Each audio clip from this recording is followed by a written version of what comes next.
Alright, let's formally begin with the class today. Objective है आज की क्लास का कि यूनिट बी की एक्सप्लेनेशन लेंगे इंशाल्लाह। जितनी एक्सप्लेनेशन दे सकूंगा इंशाल्लाह आपको दूंगा, और उसके बाद अगर मौका बनेगा तो कुछ पास के सवाल करेंगे, वरना नेक्स्ट क्लास में करेंगे। अच्छा, सबसे पहली चीज़ जो यूनिट 2B में मुझे डिस्कस करनी है, that is the difference between an equation and an expression. सबसे पहली चीज तो मुझे ये पता होनी चाहिए कि what is the difference between an equation and an expression. सही है, तो बहुत गौर से समझना है इस बात को, इक्वेजन में और एक्सप्रेशन में क्या डिफरेंस है। तो ए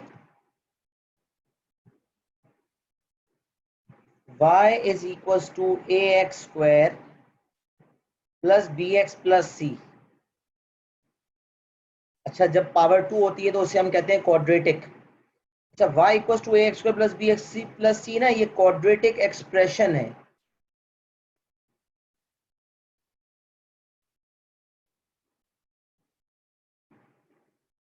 और a x square plus b x plus c is equals to 0, ये एक क्वाड्रेटिक इक्वेशन है।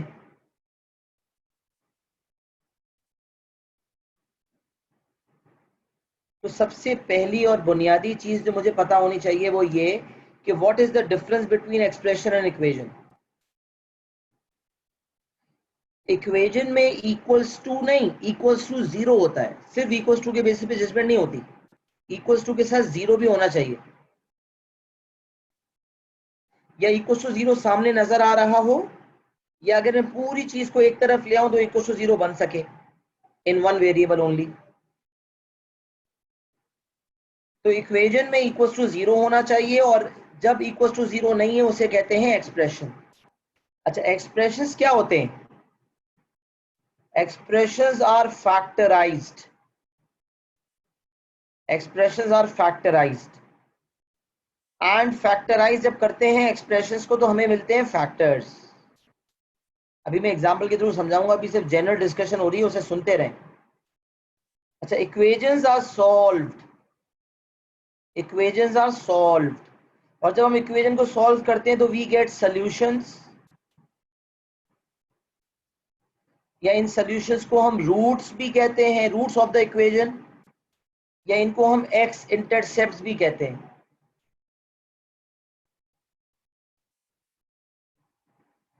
एक्स इंटरसेप्ट का मतलब जहां कर्व एक्स एक्सिस को कट करता है उसे हम कहते हैं एक्स इंटरसेप्ट्स। अब जैसे मैं एक क्वाड्रेटिक कर्व की बात करूं, तो क्वाड्रेटिक कर्व का शेप शायद आपने कभी जिंदगी में देखा हो कि क्वाड्रेटिक कर्व का शेप या तो इस तरह होता है या इस तरह होता है, या क्वाड्रेटिक कर्व का मिनिमम पॉइंट होता है, हैप्पी फेस बनता है और मिनिमम पॉइंट होता है, या क्वाड्रेटिक कर्व का सैड फेस बनता है और मैक्सिमम पॉइंट होता है। यही दो शेप्स होते हैं। तो मिनिमम पॉइंट हो या मैक्सिमम पॉइंट, रूट्स क्या होते हैं? ये होते हैं रूट्स। देखें, ये एक्स एक्सिस है, ये वाई एक्सिस है।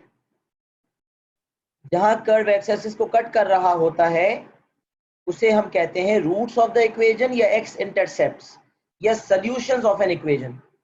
तो equations are always solved, we get solutions, roots या x intercepts. In short, these are the values of x. जो एक्स की वैल्यूज निकलती है ना, x equal to 2, x equal, अच्छा फैक्टर्स की फॉर्म क्या होती है? जैसे एक्स माइनस ए छोड़े मैं 2 लिख देता हूँ, एक्स माइनस 2, एक्स माइनस 3, ये फैक्टर्स है। वैल्यूज का क्या मतलब? X is equal to 2, x equal to 3। ये जो 2 3 वैल्यू फॉर्म में आंसर दे रहे हैं ना, ये वैल्यू फॉर्म में आंसर आता है इक्वेशन का, और इन वैल्यूज को एक्स इंटरसेप्ट्स, रूट्स या सॉल्यूशंस कहते हैं। और जो वैल्यू फॉर्म में नहीं आता, फैक्टर फॉर्म में आंसर आता है, एक्स माइनस 2, एक्स माइनस 3 वगैरह वगैरह, इसे हम कहते हैं फैक्टर्स। तो expressions are factorized and we get factors, and equations are solved and we get solutions, x intercepts और roots। अच्छा, अब मैं एग्जांपल के थ्रू थोड़ी सी इस बात को थोड़ी वजाहत के साथ समझाऊंगा, आपके सामने रखूंगा, ताकि आपको बात कुछ समझ आ जाए।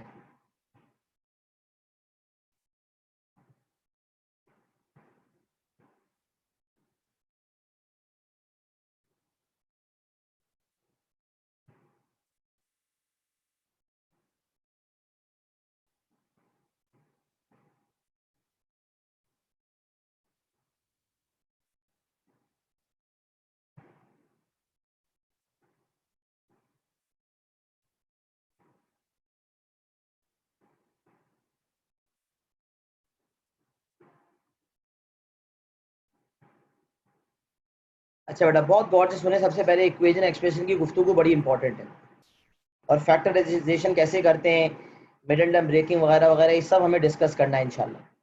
तो वन बाय वन चीज़ें डिस्कस करेंगे, पहले बहुत गौर से आप सुनते रहें। अब मैं आपसे कहूँ ये 2x + 4 व्हाट इज दिस, ये एक एक्सप्रेशन है। एक्सप्रेशंस की मिसालें देखते हैं। ये एक एक्सप्रेशन है। अच्छा, और हमें एग्जामिनर पता है क्या कहेगा? एग्जामिनर की जो इंस्ट्रक्शन होगी वो क्या होगी पता है? फैक्टराइज द फॉलोइंग एक्सप्रेशंस, ये कहेगा examiner. Factorise the following expressions.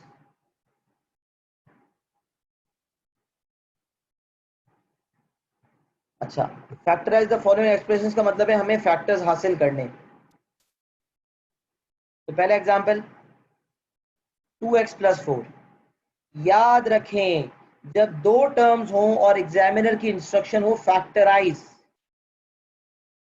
जब दो टर्म्स हों और एग्जामिनर की इंस्ट्रक्शन हो फैक्टराइज, इसका मतलब we have to take common. Common का लेना उस केस में फैक्टराइजेशन बन जाती है।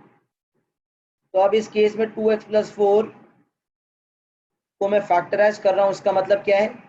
2 कॉमन लिया, x + 2, बस this is the final answer. 1 mark का सवाल था, 2x + 4 को फैक्टराइज करना, हमने कॉमन ले लिया, हमें मार्क्स मिल गए। अब देखें आप, x + 2 एक फैक्टर है। कुछ बच्चों की बीमारी पता है क्या होती है? क्या करते हैं वो, मैं आपको बताता हूं। 2x + 2 लिखा होता है, खुद = 0 लगाते हैं, 2 को वहां भेजा तो 0 हो गया, x + 2 = 0 हो गया, और एंड में आंसर दे देते हैं x = -2। This is entirely wrong, ये बिल्कुल गलत है भाई। जब एग्जामिनर ने फैक्टराइज का कहा है और =0 नहीं लगाया, तो who are you to take =, तुम कौन होते हो =, लेने वाले? तो =0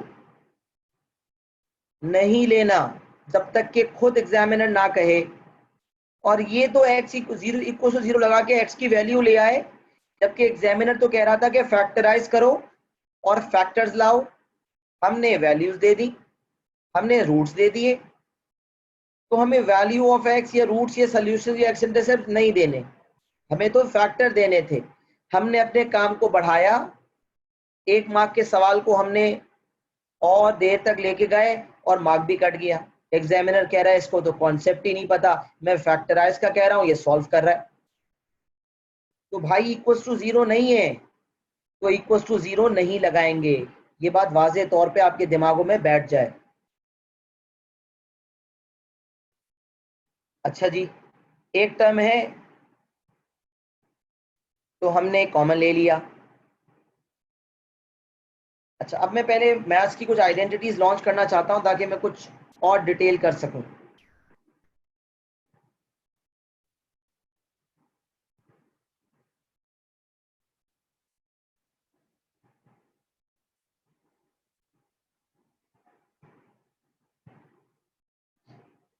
एक मिनट मुझे दें, मैं आपको और डिटेल्स भी बताना चाहता हूं।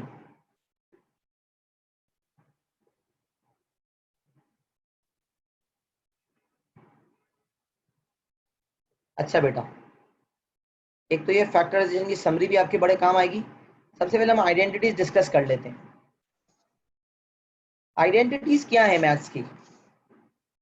मैथ्स में 3 आइडेंटिटीज इंट्रोड्यूस करवाई जाती हैं, बताई जाती हैं। नंबर 1,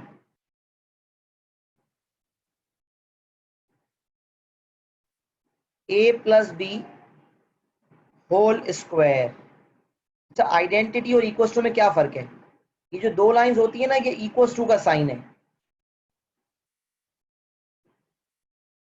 और ये जो 3 लाइंस हैं इसका मतलब है आइडेंटिकल टू।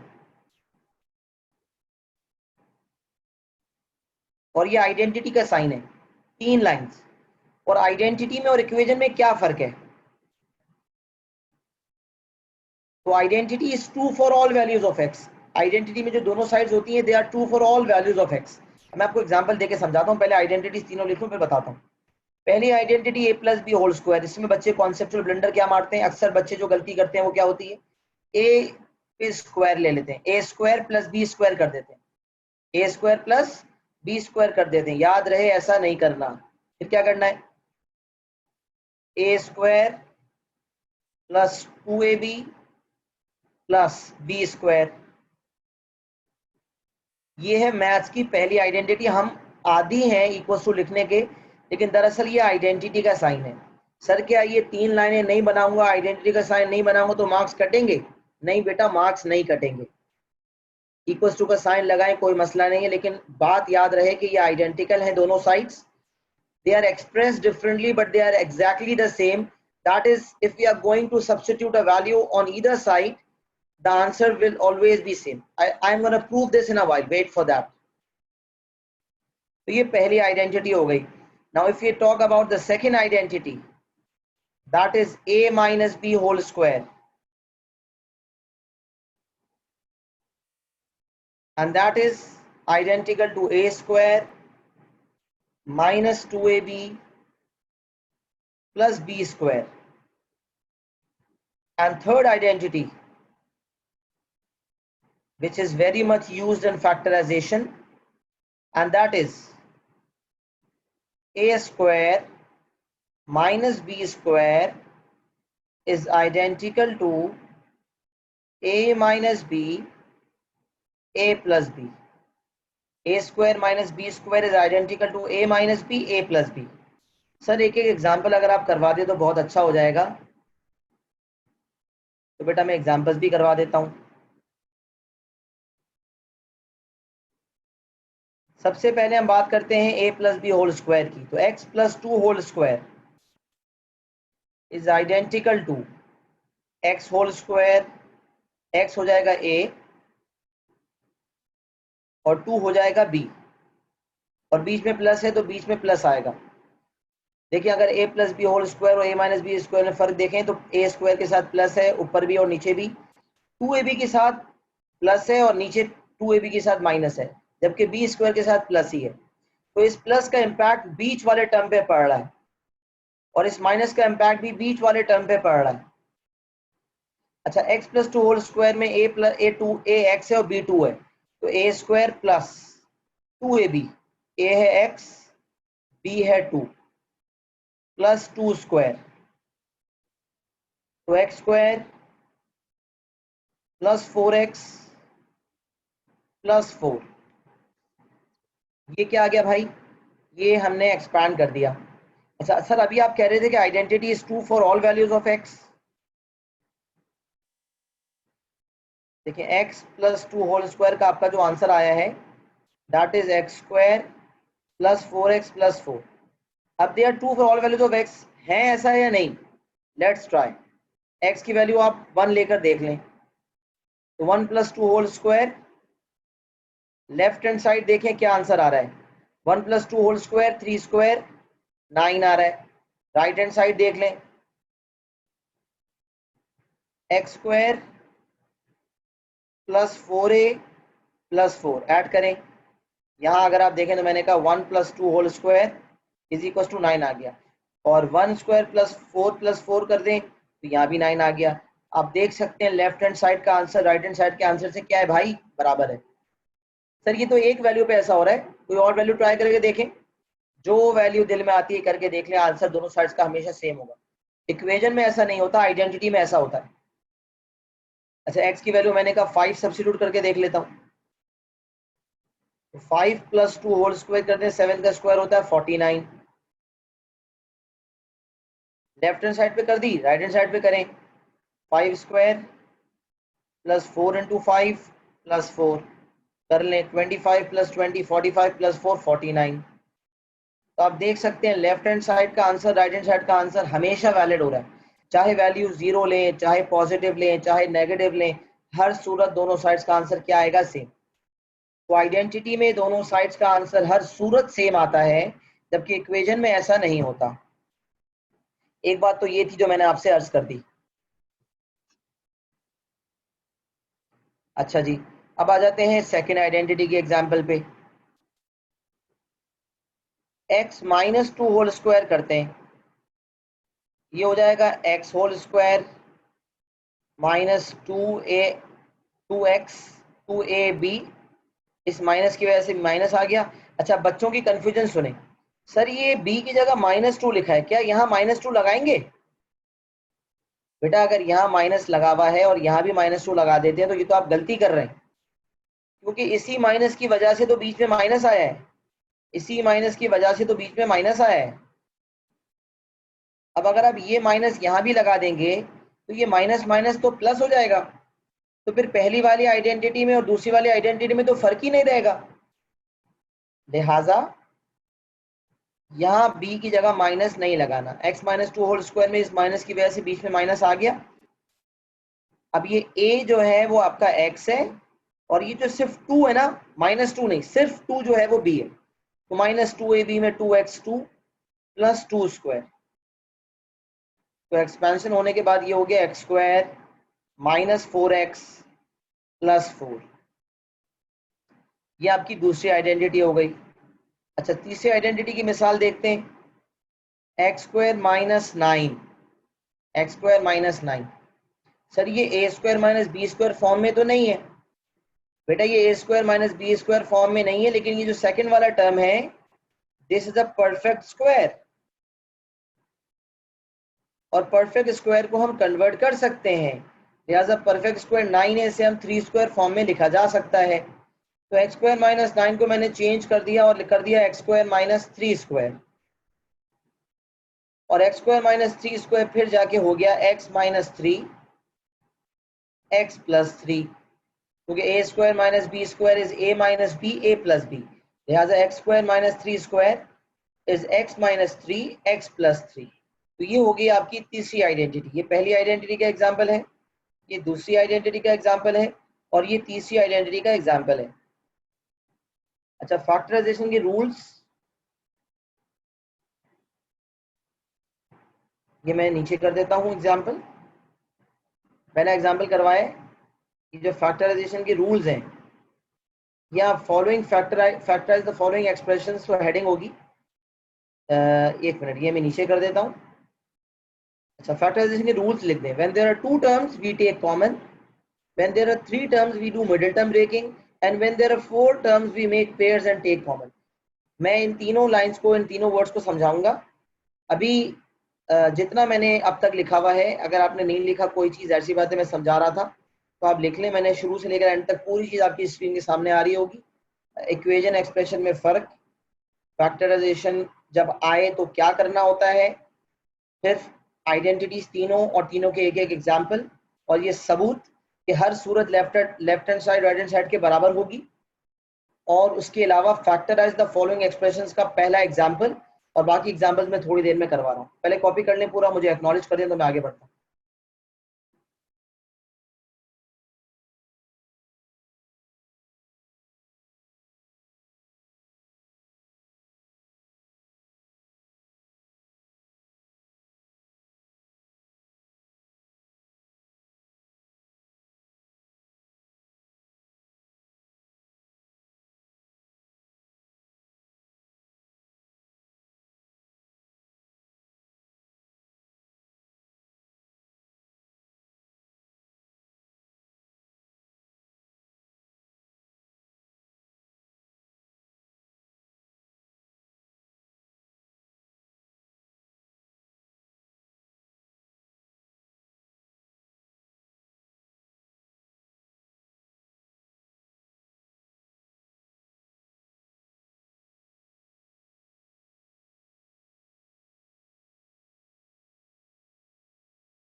चलिए बेटा बाकी एग्जाम्पल्स की तरफ पढ़ते हैं और इसे कंटिन्यू करते हैं। तो हमने फैक्टराइजेशन की जब बात की तो मैंने यहाँ आप समरी भी देख सकते हैं कि when there are two terms we take common, when there are three terms we do middle term breaking. अभी मैं आपको पूरा प्रोसेस मिडिल टर्म ब्रेकिंग का समझाऊंगा इंशाल्लाह बेसिक से, क्योंकि अक्सर बच्चों की बेसिक्स वीक होती हैं, तो मैं उन बेसिक्स पे थोड़ा सा काम करूंगा इंशाल्लाह। और अगर फोर टर्म्स हैं तो हम पेयर्स बना के कॉमन लेंगे।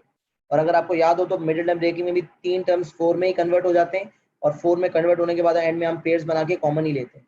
तो अगर वो ऑलरेडी एग्जामिनर ने फोर टर्म्स दिए तो हम डायरेक्टली पेयर्स बना के कॉमन ले लेंगे। इस पर इंशाल्लाह मैं आपसे बात करूंगा। अच्छा, तो अब मैं बात कर रहा था नंबर 1, 2x प्लस 4 है, दो टर्म्स हैं, हमें फैक्टराइज करना था और हमने कॉमन लेके काम कर दिया। तो बाज़ औकात एग्जामिनर जो है वो सवाल कुछ इस तरह से देता है, जैसे कि मैं आपके सामने रखता हूँ 2x स्क्वायर माइनस 18। ये 2x प्लस 4 वाला जो सवाल है ये 1 मार्क का सवाल है, और अब जो सवाल आया ये 2 मार्क का है, 2 मार्क्स। कैसे किया जाए? हमने सोचा भाई दो टर्म्स है, टू टर्म्स जो है वो तो टू टर्म्स का मतलब तो यही होता है कि फैक्टराइज करने का कहा जाए और दो टर्म्स हो तो कॉमन लेना है। तो हमने 2 को कॉमन ले लिया। कॉमन लिया तो ब्रैकेट में बचा x square minus 9, x square minus 9। सही है, ये ब्रैकेट में बचा हमारे पास। अब हमने कहा क्या क्या मजीद फैक्टराइजेशन भी हो सकती है जो 2 मार्क्स हैं? तो अब होता पता है क्या है, जब फैक्टराइजेशन का सवाल आता है, दो टर्म्स होते हैं ना, तो ये अक्सर थर्ड वाली आइडेंटिटी का इस्तेमाल करवा लेता है। यूज द थर्ड आइडेंटिटी, ये फैक्टराइजेशन में थर्ड आइडेंटिटी बहुत इस्तेमाल होती है। मैंने आपको जो तीनों आइडेंटिटीज बताई हैं, इससे आइडेंटिटीज की कवरेज भी हो गई, आपके दिमाग में कॉन्सेप्ट भी आ गया आइडेंटिटी का। और अभी जो मेनली फैक्टराइजेशन में जिसका इस्तेमाल हो रहा है वो है थर्ड आइडेंटिटी। तो जब दो टर्म्स हैं, कॉमन लिया हमने, तो कॉमन लेने के बाद मजीद जब गुंजाइश है, आइडेंटिटी लगाने का मार्जिन है, तो फिर मजीद आइडेंटिटी लगाएंगे तो फिर फैक्टराइज फॉर्म आएगी, वरना नहीं आएगी। क्या मतलब भाई? 2 ब्रैकेट में एक्स स्क्वायर माइनस 9, तो अगर आप देखें तो ये x square minus 19, x square minus 9 जो है वो x square minus 3 square form में कन्वर्ट हो सकता है, और एक्स स्क्वायर माइनस 3 स्क्वायर जो है फिर मजीद a minus b a plus b form में कन्वर्ट हो सकता है। तो a square minus B square is a minus b a plus b. तो आप देख सकते हैं एक्स स्क्वायर माइनस 3 स्क्वायर को मैंने मजीद जो है वो फैक्टराइज कर दिया, और वो हो गया एक्स माइनस 3 एक्स प्लस 3। सही है ना? तो ये आइडेंटिटी जो है वो बेसिकली हमने सॉल्व कर ली, आइडेंटिटी लगाई। अब सवाल ये पैदा होता है सर कब कब हमें कैसे पता चलेगा कि आइडेंटिटी लगानी है? अब देखिए मैं आपसे एक और एग्जांपल शेयर करता हूँ। 3x स्क्वायर माइनस 12 है, हमने 3 कॉमन लिया, ये हो गया एक्स स्क्वायर माइनस 4। क्या सेकंड टर्म एक परफेक्ट स्क्वायर है? तो हमने कहा 4 इज अ परफेक्ट स्क्वायर। जब परफेक्ट स्क्वायर होता है तो we can write it in this form, x square minus 2 square. तो now it can be converted to 3x minus 2 x plus 2। अच्छा, एक और एग्जाम्पल मैं आपके सामने पेश करता हूँ। ये होता 2x स्क्वायर माइनस 7, नहीं 2x स्क्वायर माइनस 10 होता। तो what you would have done, 2 common लिया, it would have become x square minus 5. Now it cannot be factorized any further, therefore this would be your final answer. क्योंकि x square minus 5 में 5 is not a perfect square, we cannot write it in a square form, लिहाजा ये मजीद simplify नहीं हो सकता, मजीद factorise नहीं हो सकता, लिहाजा यही हमारा आंसर होगा। लेकिन जहां जहां फैक्टराइजेशन मुमकिन है, यानी कि जहां जहां थर्ड आइडेंटिटी लगाई जा सकती है, वहां वहां लगानी होगी, वरना 2 में से 1 मार्क मिलेगा, 1 कट जाएगा। तो when there are 3 terms, sorry when there are 2 terms we take common। और मैं एक और बात यहाँ ऐड कर देता हूँ, and apply, बल्कि मैं ये से टाइप ही कर देता हूँ, and apply third identity if possible। when there are 2 terms we take common and apply third identity if possible। और possible कब है? जब कॉमन लेने के बाद जो सेकंड वाला टर्म है वो एक परफेक्ट स्क्वायर हो और स्क्वायर फॉर्म में लिखा जा सके। When it can not be written in that form तो हम मजीद सिंप्लीफाई नहीं करेंगे और वही हमारा आंसर हो जाएगा। सही है भाई। तो ये मैंने आपको बता दिया कि ये अच्छा बाज़ औक़ात एग्जामिनर पता है हिंट कैसे देता है, थर्ड आइडेंटिटी की हिंट पता है कैसे देता है। जिन सवालात में कॉमन लेने के बाद थर्ड आइडेंटिटी लग रही होती है तो बाज़ औक़ात, हमेशा नहीं कह रहा हूं, बाज़ औक़ात एग्जामिनर ये लिखता है factorise fully the following expression. तो फैक्टराइज फुली का मतलब ये है कि एक दफा आपने कॉमन ले लिया तो फैक्टराइजेशन की का एक स्टेप तो हो गया, लेकिन ये फुली नहीं हुई फैक्टराइजेशन। तो मुकम्मल कब होगी ये फैक्टराइजेशन, जब आप कॉमन लेने के बाद थर्ड आइडेंटिटी भी अप्लाई करें। तो बाज़ औक़ात एग्जामिनर जो हिंट देता है थर्ड आइडेंटिटी के इस्तेमाल की वो होती है कि factorise fully, which is basically the hint to apply the third identity.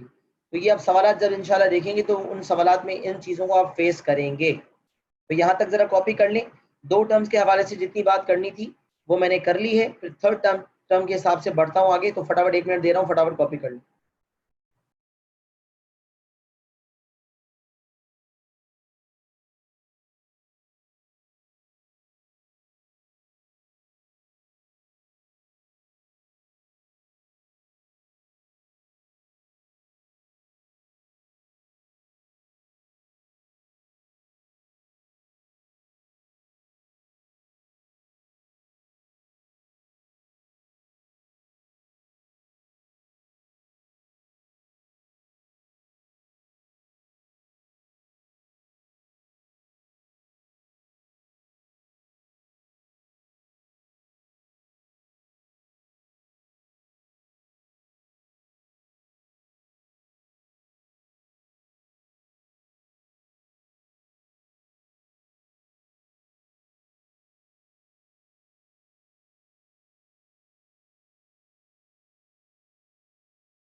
चलिए बेटा जल्दी जल्दी एक्नॉलेज किया करें, आप लोग बहुत टाइम लगाते हैं। मैंने एक दो एग्जाम्पल ही लिखे, उसे लिखने में इतना टाइम थोड़ी लगता है।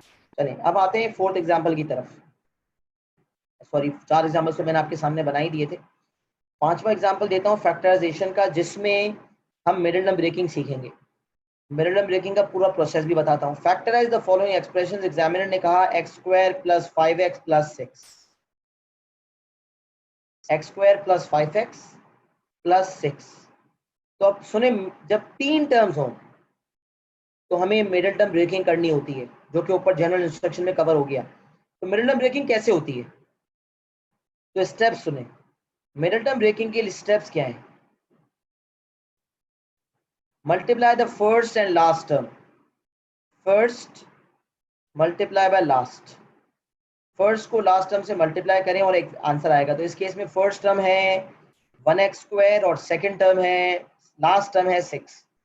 तो x² और 6 को मल्टीप्लाई कर दिया, ये आ जाएगा 6x²। First and last term को मल्टीप्लाई कर दिया, 6x² आ गया।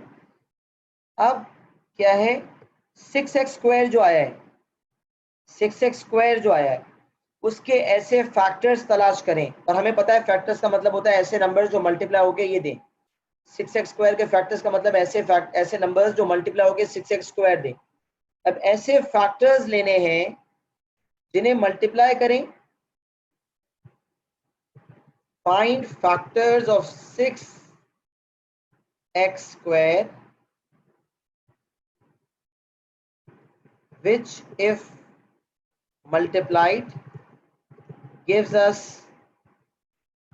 6x square and if added or subtracted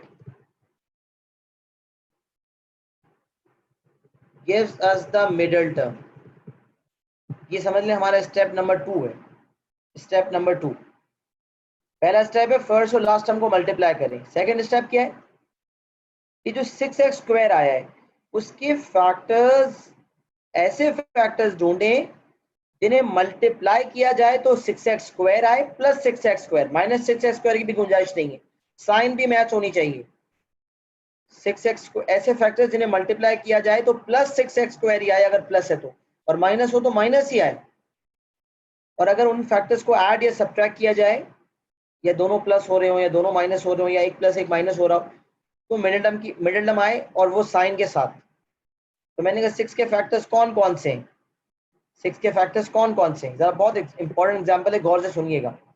तो मैंने कहा 6 के पॉसिबल फैक्टर्स, स्टेप 2 की अगर मैं बात करूं तो 6x स्क्वायर के फैक्टर्स हैं 6 इंटू 1, तो 6x इंटू 1x, या 6x स्क्वायर के फैक्टर्स हैं 2x इंटू 3x।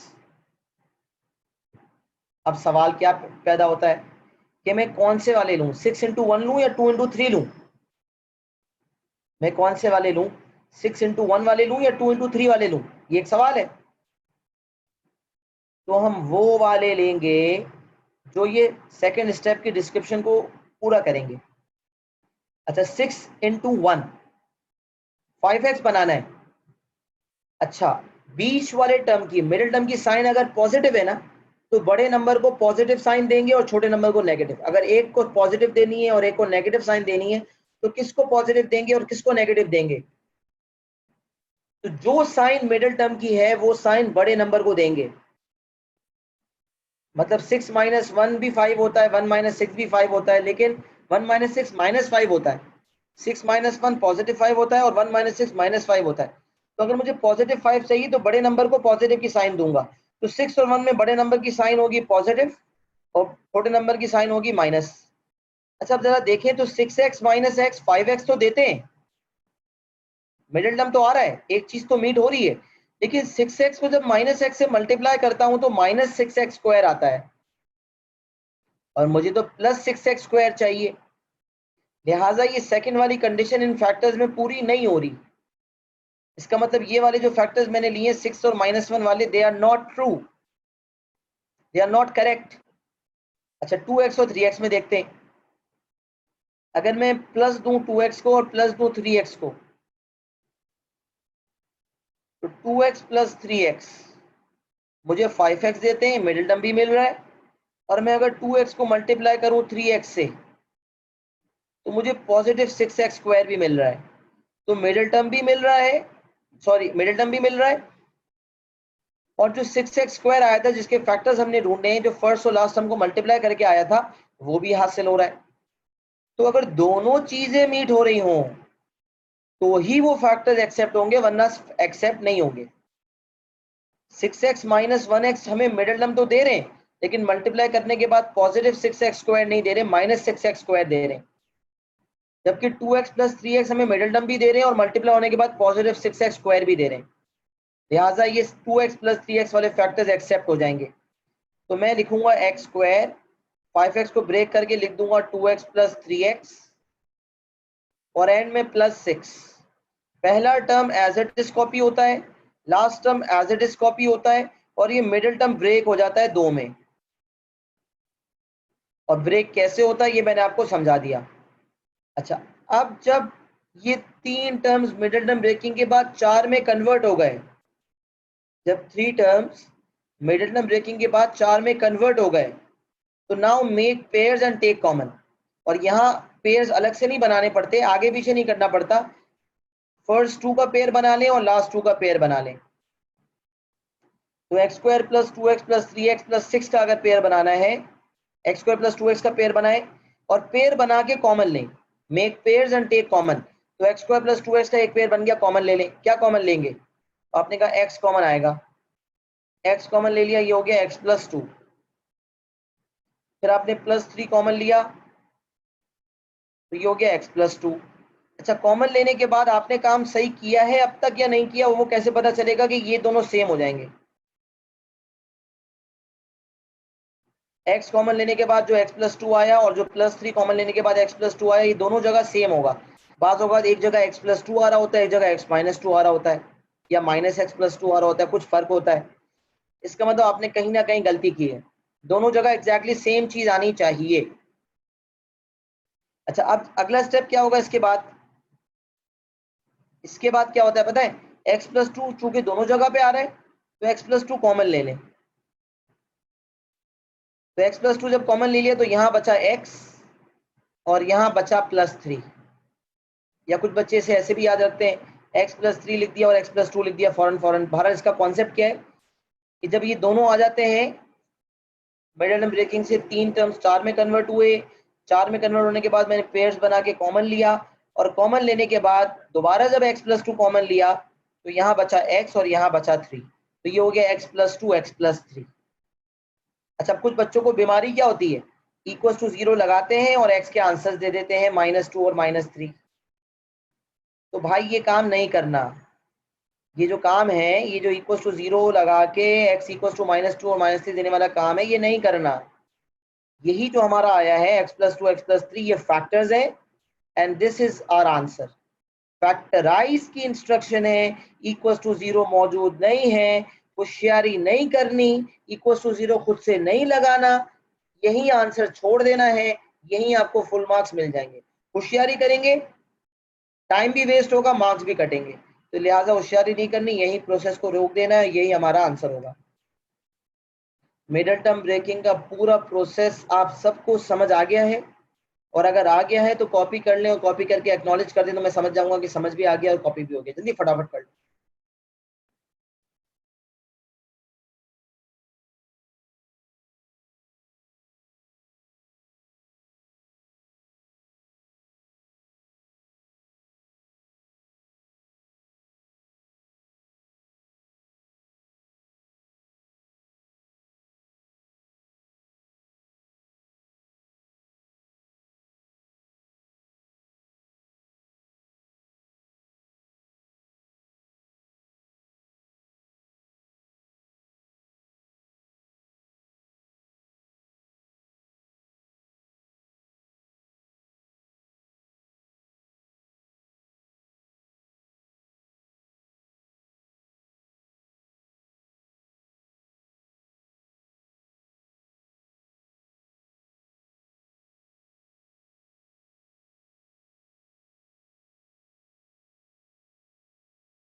अच्छा बेटा, तो मिडल टर्म ब्रेकिंग की बात ही, मिडल टर्म ब्रेकिंग के हम एग्जांपल एक और ले लेते हैं ताकि हमें बात और समझ आ जाए।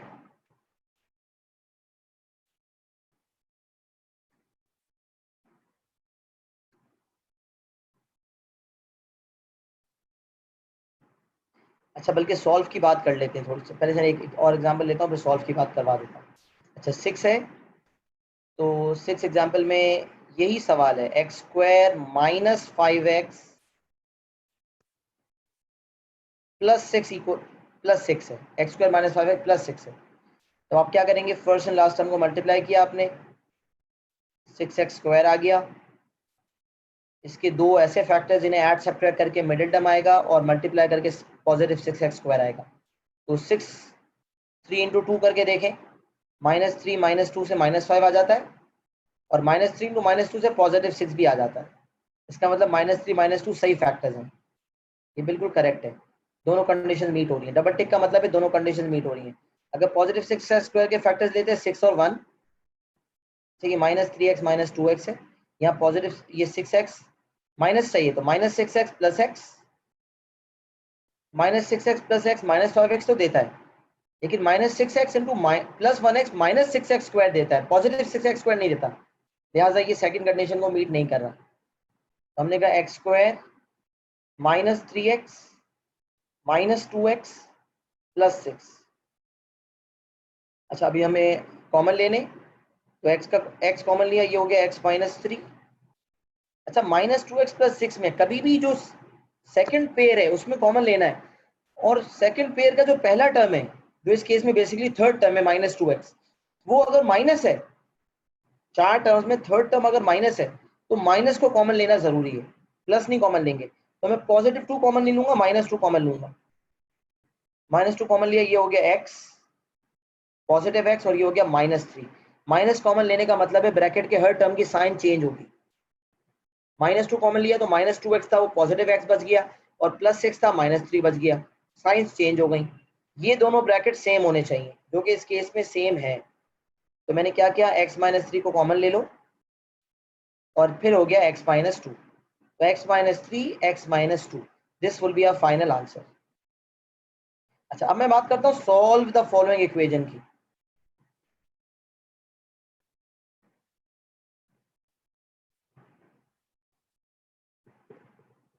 Solve the following equations. Equations है और सॉल्व करना है। जब इक्वेशंस को सॉल्व करना है तो क्या करेंगे, पता है क्या लिखा होता है? इस तरह लिखा होता है, देखिए, let suppose 3x² -12 is equal to 0। जैसे आपने 3x² -12 में पूरा काम किया था वैसे ही काम करेंगे। 3 कॉमन लेंगे, x² -4 इज इक्वल टू 0, फिर 3x -2 x + 2 is equal to 0। ये जो कांस्टेंट है 3, इसे वहां क्रॉस मल्टीप्लाई करवा दें तो 0/3 0 हो जाएगा। It would become x -2 x + 2 equal to 0। अच्छा, अब दो आंसर होंगे, either x -2 is equal to 0 और x + 2 इज इक्वल टू 0। तो x -2 इज इक्वल टू 0 का मतलब होगा x इज इक्वल टू 2 और x इज इक्वल टू -2। तो आप देख सकते हैं जब सॉल्व की इंस्ट्रक्शन मौजूद है उस केस में हमें वैल्यूज ऑफ x देनी होती हैं और हम बीच में नहीं रोक सकते। फैक्टराइजेशन में इक्वल टू 0 नहीं होता तो हमें एंड तक नहीं जाना, x की वैल्यूज नहीं देनी, हम फैक्टर्स तक रुक जाते हैं, जबकि यहाँ हम एंड तक चलते हैं। अच्छा, अब जब भी, ये तो सॉल्विंग इक्वेशन की एक मिसाल मैंने आपको दी है कि सॉल्विंग इक्वेशन करते कैसे हैं। तो इक्वेशन सॉल्विंग के 3 मेथड्स हैं जो हमें डील करने हैं और हमें तीनों आने चाहिए।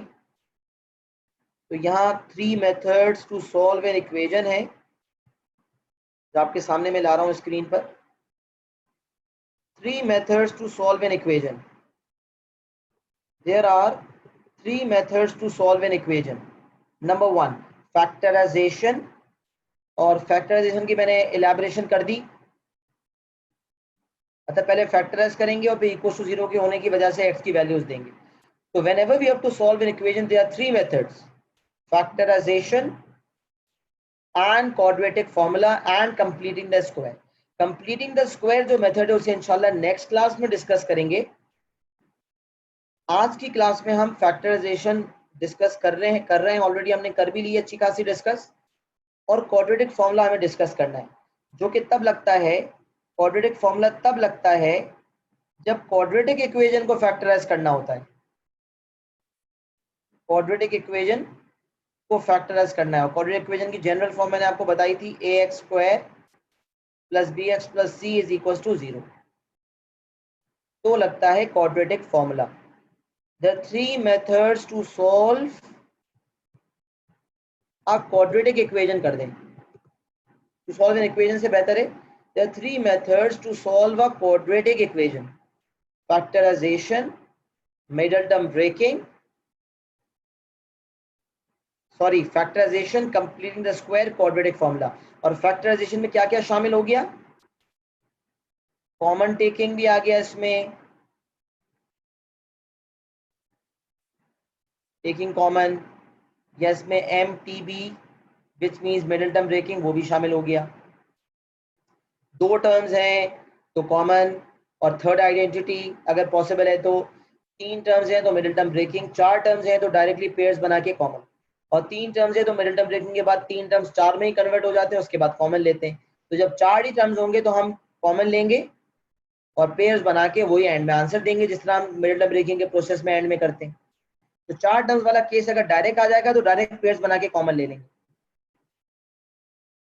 उसके एक सवाल भी इंशाल्लाह 5 मिनट में आएंगे तो उसे इंशाल्लाह हम टैकल कर लेंगे।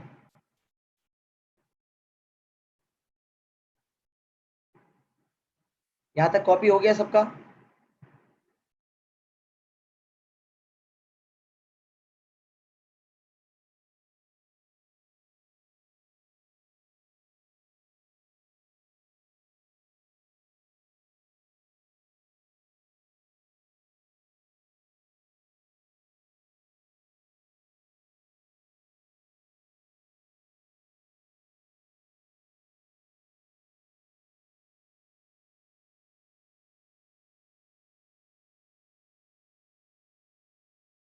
अच्छा बेटा, अब तीन मेथड में थे, पहले वाला मेथड हमने डिटेल में डिस्कस किया है, factorisation.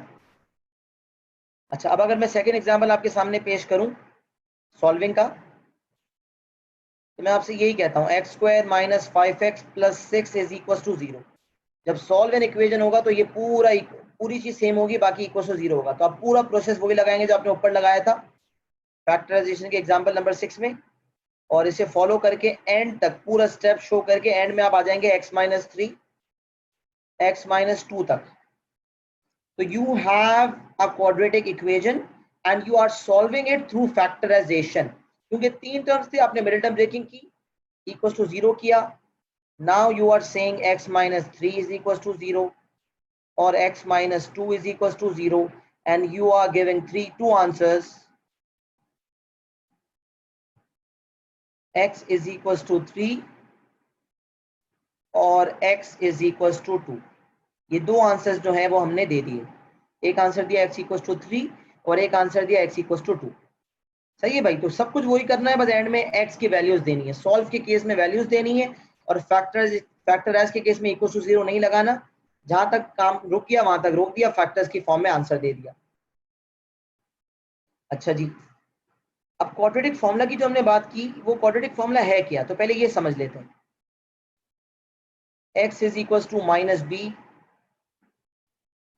Plus minus under root b square minus 4ac upon 2a। Quadratic formula है minus b plus minus root of b square minus 4ac upon 2a। हर साल क्वाड्रेटिक फॉर्मूला की एप्लीकेशन 3 to 4 मार्क्स की CI के exam में जरूर आती है। In CAIE examination quadratic formula is surely tested 3 to 4 marks के लिए। and what you have to do, you have to memorize this formula for sure। अगर आपने मेमोराइज नहीं किया, फॉर्मूला गलत इस्तेमाल कर लिया, तो 3 या 4 नंबर में से 1 मार्क भी आपको नहीं मिल सकता। तो पहला स्टेप क्या है, क्वाड्रेटिक फॉर्मूला के फुल मार्क्स लेने का पहला स्टेप है we have to memorise this. अगर इसे मेमोराइज नहीं किया हमने तो हमारे मार्क्स कट जाएंगे, ये बात ध्यान में रखें। We have to memorise this for sure. अच्छा, अब ये देख सकते हैं ax square plus bx plus c equal to 0 से कि एक्स स्क्वायर का जो कोएफिशिएंट है, और कोएफिशिएंट हम उसे कहते हैं जो उसके साथ लिखा होता है नंबर, एक्स स्क्वायर के साथ जो नंबर लिखा होगा that is value of a, x के साथ जो नंबर लिखा होगा that is value of b, और जो विदाउट एक्स लिखा होगा that is the value of c। तो कांस्टेंट टर्म जो होता है that is the value of c। X square का coefficient value of a, x का कोएफिशिएंट वैल्यू ऑफ b। सही है? अच्छा जी, तो ax square plus bx plus c is equal to 0 और क्वाड्रेटिक फॉर्मूला लगाने की जरूरत है। अच्छा, पहली प्रायोरिटी, सबसे पहली प्रायोरिटी क्या है इक्वेशन को सॉल्व करने की? क्या आप फैक्टराइजेशन से सॉल्व करें। अगर एक क्वाड्रेटिक आपके सामने आया, और क्वाड्रेटिक का मतलब होता है वो जिसकी मैक्सिमम पावर 2 हो। अगर किसी को नहीं पता तो ये बात वाज़ेह कर दी कि क्वाड्रेटिक का मतलब होता है वो एक्सप्रेशन या इक्वेशन जिसमें मैक्सिमम पावर ऑफ x 2 हो। Maximum power of x, max power और ऑफ x अगर 1 है तो हम कहेंगे लीनियर, और मैक्सिमम पावर ऑफ x अगर 2 है तो हम कहेंगे क्वाड्रेटिक। क्यूबिक जब पावर 3 होगी तो क्यूबिक कहते हैं, लेकिन क्यूबिक की फैक्टराइजेशन सॉल्विंग हमारे मैथमेटिक्स सिलेबस का पार्ट नहीं है, लिहाजा उस पर हम बात नहीं करेंगे। तो मैक्सिमम पावर ऑफ x 1 है तो लीनियर, मैक्सिमम पावर 2 है तो क्वाड्रेटिक। अच्छा, जब हमें एक क्वाड्रेटिक इक्वेशन को सॉल्व करना है तो हमारे पास 3 मेथड्स हैं, जिसमें से हम अभी फर्स्ट वाला और थर्ड वाला डिस्कस कर रहे हैं। लेकिन ये हमारी प्रायोरिटी क्या होगी? पहली प्रेफरेंस किसको देंगे? फैक्टराइजेशन को। पहली प्रेफरेंस देंगे फैक्टराइजेशन को, कि इक्वेशन को सॉल्व करना है तो फैक्टराइजेशन से ही करें।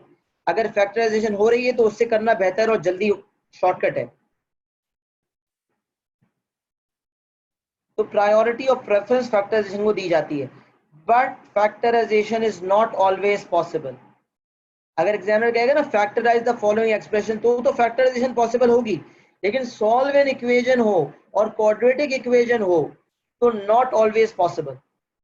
तो इक्वेशन की solving through factorization method is not always possible. तो ये जो सेकेंड एंड थर्ड मेथड है दे आर ऑलवेज पॉसिबल। तो नॉर्मली स्कूल्स में भी यही सिखाया जाता है, बच्चों की प्रैक्टिस भी यही होती है कि तीनों मेथड्स नहीं सिखाए जाते, पहला मेथड सिखाया जाता है और तीसरा सिखाया जाता है। उनको बताया जाता है कि भाई अगर प्रायोरिटी पे आप इक्वेशन को सॉल्व करने के लिए फैक्टराइजेशन फॉलो करें, लेकिन अगर फैक्टराइजेशन पॉसिबल नहीं है तो उस केस में हमें क्वाड्रेटिक फॉर्मूला का इस्तेमाल करना है। तो नॉर्मली कंप्लीटिंग द स्क्वायर हम फॉलो करते ही नहीं है, हम पहला और तीसरा ही फॉलो करते हैं ज्यादातर। लेकिन मैथ्स के सिलेबस का क्योंकि पार्ट है कंप्लीटिंग द स्क्वायर, और बाज औकात 1-2 नंबर का ऐसा सवाल आता है जो कंप्लीटिंग द स्क्वायर से ही हो सकता है और कोई ऑप्शन उसके लिए नहीं होता, तो किस तरह सवाल आता है और किस तरह ये मेथड फॉलो करते हैं, इसको नेक्स्ट क्लास में 10-15 मिनट्स में कवर करूंगा। लेकिन ज्यादातर जो चीज आती है 90%, 99% जो चीज आती है वो ये आती है कि when we have to solve an equation, the priority and preference is given to factorization, but if factorization is not possible and if we are not able to break the middle term, in fact middle term breaking is not even possible, then in that case we tend to use quadratic formula. तो हम दो ही options अपने पास रख रहे होते हैं, however we have the third option as well, which is a bit new technique for many of you, क्योंकि school में बाज़ वक़्त कवर नहीं होता, और होता है तो हमें सही से याद नहीं होता, तो लिहाजा completing the square maths curriculum का पार्ट है, तो हम इससे इंशाल्लाह जरूर सीखेंगे। तो हम एक ऐसा एग्जांपल लेते हैं इक्वेशन सॉल्विंग का, जो कि जिसकी मिडिल टर्म ब्रेकिंग नहीं हो रही, जैसे कि x square minus 2x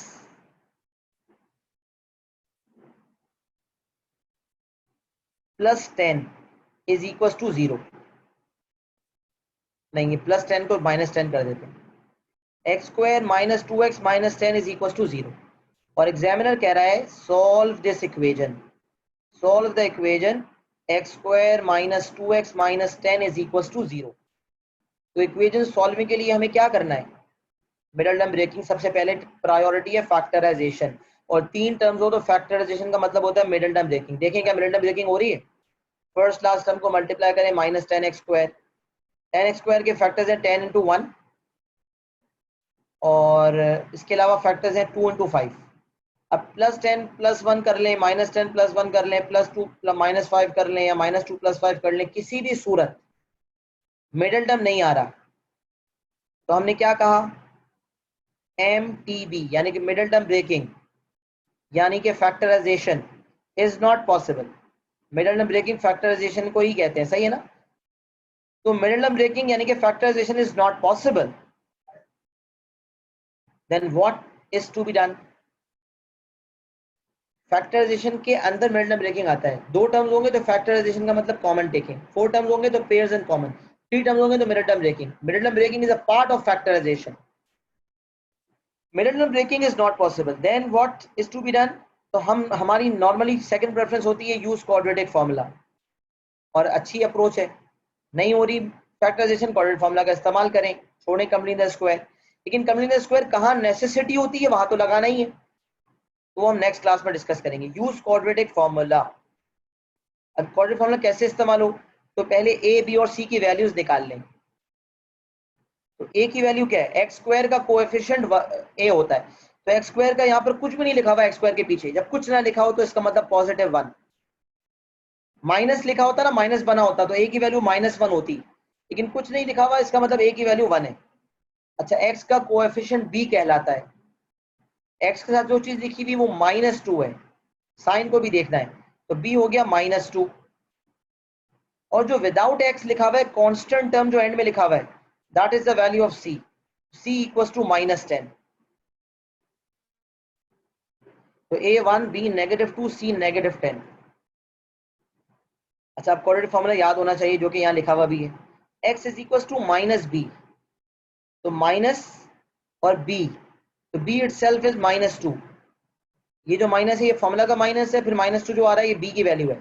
-b plus minus under root of b square, b को ब्रैकेट में रखे -2 स्क्वायर -4ac, a की वैल्यू 1 और c की जगह -10 अपॉन 2a, और a की वैल्यू है 1।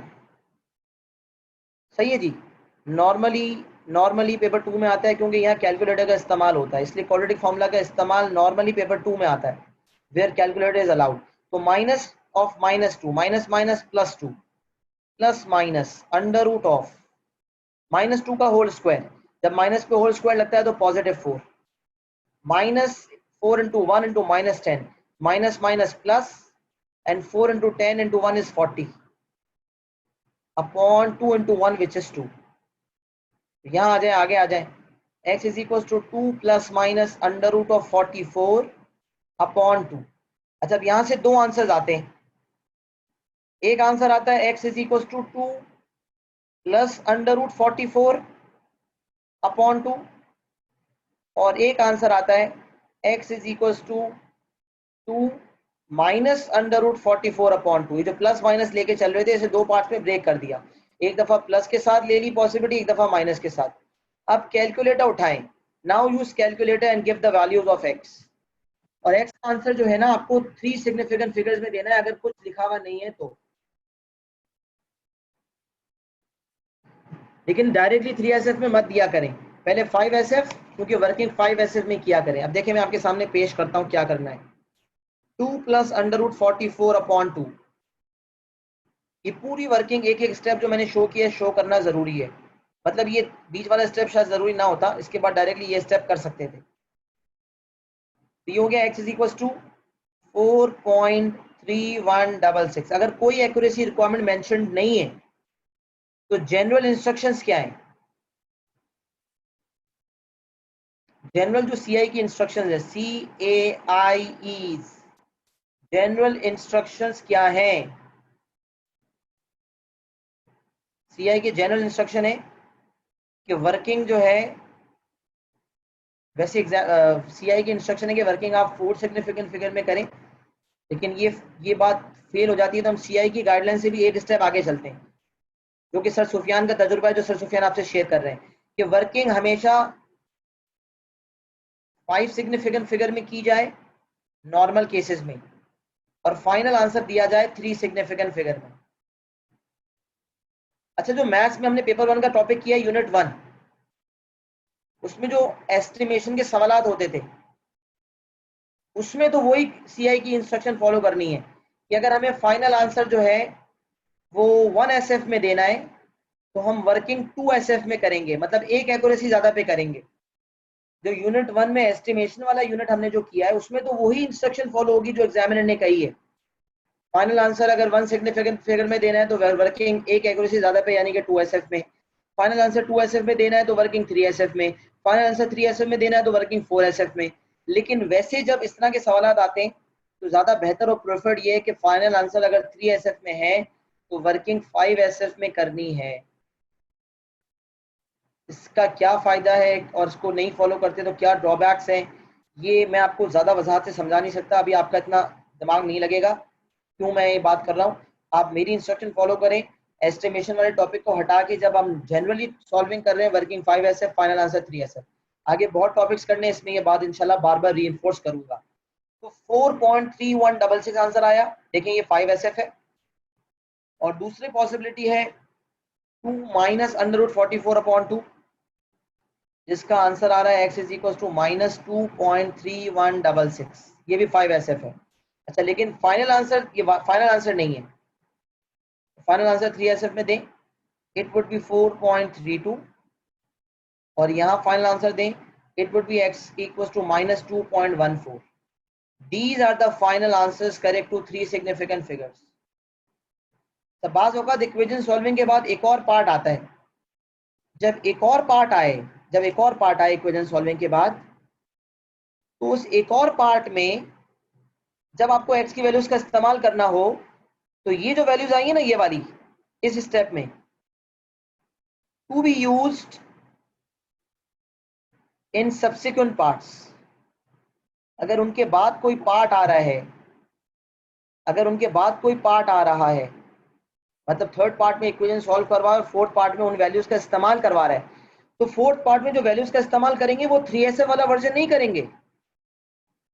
This is our final answer, तो हम 3SF वाला वर्जन इस्तेमाल नहीं करेंगे, हम फॉलो करेंगे 5SF वाला वर्जन जो हमने वर्किंग में किया है। तभी तो हम वर्किंग 5SF में करते हैं ताकि अगर हमें आगे इस्तेमाल करना हो तो दोबारा कैलकुलेट ना करना पड़े, हमारे पास 5SF वर्जन मौजूद हो।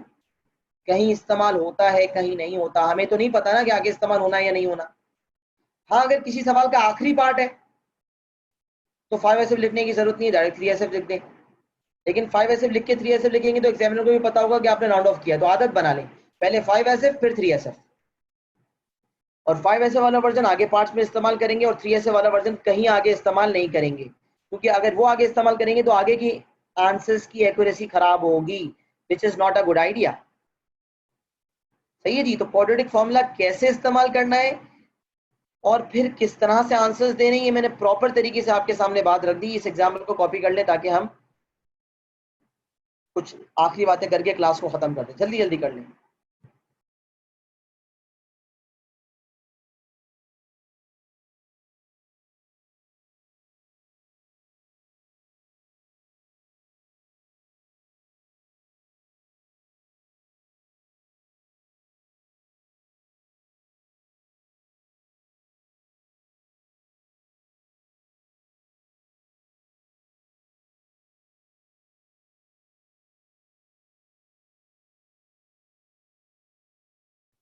अच्छा जी, कॉपी तो आप लोगों ने कर लिया, सही है ना।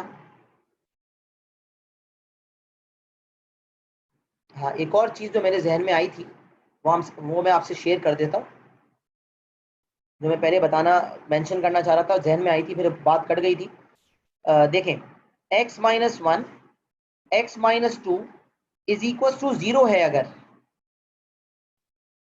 तो हम कहते हैं either x-1 is equal to 0 और x-2 इक्वल टू 0, और हम आंसर दे देते हैं x इक्वल टू 1 और x इज इक्वल टू 2।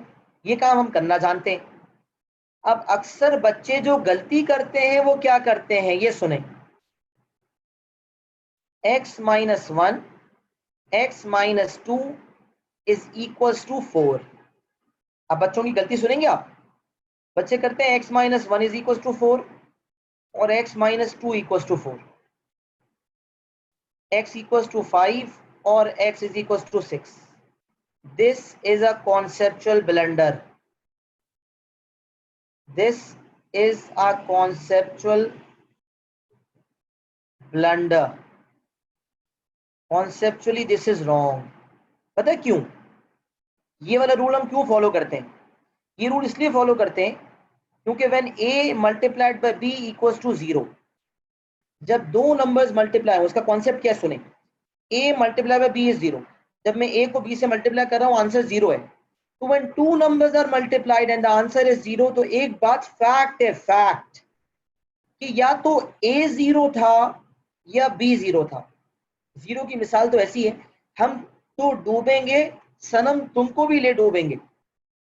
तो जब 0 किसी से मल्टीप्लाई होता है तो वो खुद तो 0 होता है, सबको 0 कर देता है। 1,00,000 को 0 से मल्टीप्लाई करो आंसर 0, 2,00,000 को 0 से मल्टीप्लाई करो आंसर 0, 10,00,000 को 0 से मल्टीप्लाई करो आंसर 0।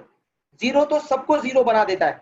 तो जब दो नंबर्स मल्टीप्लाई हो और आंसर 0 आए, तो एक बात फैक्चुअल है कि दोनों में से एक ना एक को 0 होना था। अब सोचें, ऐसा कोई दो नंबर सोचें जो 0 ना हो, ऐसे कोई दो नंबर सोचें जो 0 ना हो, जो दोनों नॉन 0 हो और आंसर 0 आ जाए। मुमकिन ही नहीं है। दो नंबर्स का प्रोडक्ट 0 आ ही नहीं सकता अगर दोनों नंबर्स में से कोई एक नंबर 0 नहीं है। तो अगर दोनों नंबर्स नॉन 0 है तो आंसर कभी 0 नहीं आ सकता। तो when two numbers are multiplied and the answer is 0, तो we should be knowing that one of them has to be 0। तो इसीलिए मैं कहता हूं either a is equals to 0 और b equals to 0। लेकिन let's suppose a into b is equals to 4 आ रहा है, तो क्या मैं ये कहना सही होगा कि मैं कहूंगा either a is 4 और b is 4? अगर दो नंबर्स मल्टीप्लाई हुए और आंसर 4 आ रहा है तो क्या जरूरी था कि इन दोनों में से कोई एक नंबर 4 है? नहीं, 2 into 2 भी 4 होता है। हाँ, 4 into 1 भी 4 होता है। 4 हो सकता है हो, लेकिन हो सकता है ना भी हो। 36 है, 36 into 1 तो एक पॉसिबिलिटी है, a into b is 36, और a into b 36 है तो 36 into 1 तो एक पॉसिबिलिटी है, बाकी 6 into 6 है, 2 into 18 है, 3 into 12 है, मल्टीपल पॉसिबिलिटीज हैं। तो भाई जब ये x minus 1 x minus 2 equals to 4 है, तो डायरेक्टली सॉल्व करने जाएंगे ना तो कॉन्सेप्चुअल ब्लेंडर लग जाएगा। तो सर जब डायरेक्ट सॉल्व नहीं करेंगे तो फिर ये भी बता दें कि इसे कैसे सॉल्व करना है। तो बेटा इससे डायरेक्ट सॉल्व जब नहीं करना तो कैसे सॉल्व करना है ये भी सुन लें। x माइनस 1 x माइनस 2 को मल्टीप्लाई करें, ये हो जाएगा x square minus 2x minus x plus 2। दो टर्म्स को मल्टीप्लाई करना तो आता होगा कि x को पहले x से भी मल्टीप्लाई करेंगे और x को माइनस 2 से भी मल्टीप्लाई करेंगे। तो x into x x square, x into minus 2 x, फिर माइनस 1 को x से मल्टीप्लाई करेंगे तो माइनस x, और माइनस x को माइनस 1 को माइनस 2 से करेंगे तो प्लस 2 इक्वल्स टू 4। अब इस 4 को उठा के राइट हैंड साइड से लेफ्ट हैंड साइड पे ले आए, तो x square minus 3x plus 2 minus 4 equals to 0, और ये हो जाएगा x square minus 3x minus 2 is equals to 0। अब ये जो आया इसकी मिडिल टर्म ब्रेकिंग मुमकिन है तो मिडिल टर्म ब्रेकिंग कर लें, मिडिल टर्म ब्रेकिंग नहीं है तो when factorization is not possible then second priority is quadratic formula. यहाँ क्वाड्रेटिक फार्मूला नहीं लग सकता, सॉरी क्वाड्रेटिक फार्मूला लगेगा या मिडिल टर्म ब्रेकिंग होगी। क्या मिडिल टर्म ब्रेकिंग या मुमकिन है? तो आप कहें सर हाँ माइनस टू एक्स स्क्वायर के फैक्टर्स तो मेरे जहन में आ रहे हैं, 2 into 1। अच्छा माइनस 2 माइनस 1 पे माइनस 3 तो आ जाएगा, मिडिल टर्म तो आ जाएगा, लेकिन माइनस 2 इंटू माइनस 1 बन जाता है प्लस 2x स्क्वायर। हमें तो माइनस 2x स्क्वायर चाहिए, लिहाजा दूसरी कंडीशन मीट नहीं हो रही। तो लिहाजा मैं यहाँ एक बात कंक्लूड करता हूँ कि middle term breaking not possible, middle term breaking is not possible. फिर क्या करें? तो फिर क्वाड्रेटिक फार्मूला का इस्तेमाल। जब मिडिल टर्म ब्रेकिंग फैक्टराइजेशन ना हो तो फिर क्वाड्रेटिक फार्मूला का इस्तेमाल। अब देखें एक्स स्क्वायर का कोएफिशिएंट 1 है तो a equals to 1, b equals to minus 3 and c equals to minus 2। x is equals to minus b plus minus under root b square minus 4ac upon 2a, और यहाँ x का answer हमारा फिर आ जाएगा 3 plus minus under root, यह आ जाएगा 9 plus 8, 9 plus 8 is 17 upon 2। अब वही 3 प्लस रूट 17 अपॉन 2 या 3 माइनस रूट 17 अपॉन 2, और आगे आप सॉल्व कर लेंगे। तो ये कॉन्सेप्चुअल ब्लेंडर जो अक्सर बच्चे गलती करते थे वो मैंने आपके सामने पेश कर दिया ताकि आप भी ये गलती का हिस्सा ना बने।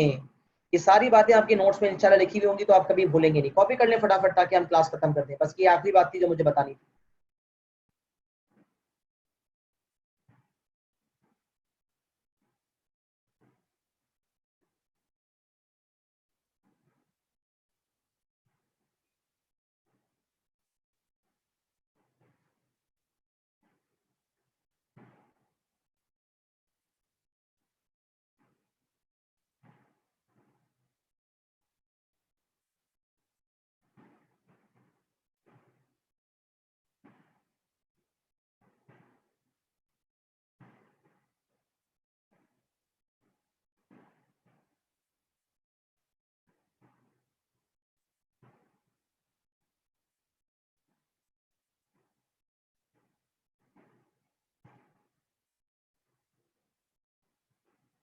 चलें बेटा, आज क्लास को यहीं तक रखते हैं इंशाल्लाह।